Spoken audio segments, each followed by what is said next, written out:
aj vonku, mimo EÚ.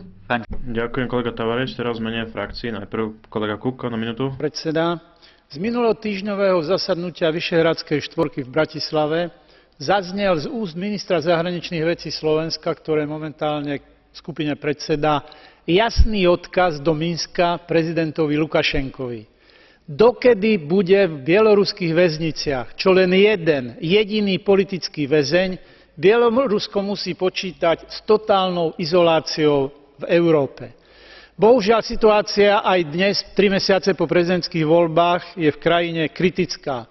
Demokraticky zmýšľajúci ľudia sú vyšetrovaní, zatýkaní, väznení, držení v nehumánnych podmienkach, tak ako tom aj dnes rokujeme, bez možnosti právnej pomoci a bez možnosti návštevy rodinných príslušníkov.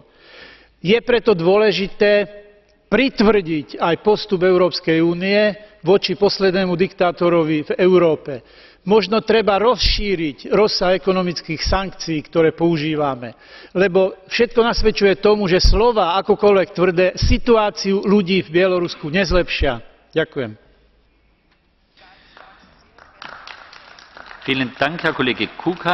Ďakujem, kolega Kukan. Teraz kolega Palecký na 1 minútu. Ďakujem, pán predseda. Musíme vyslať jasný signál bieloruským orgánom, že Európska únia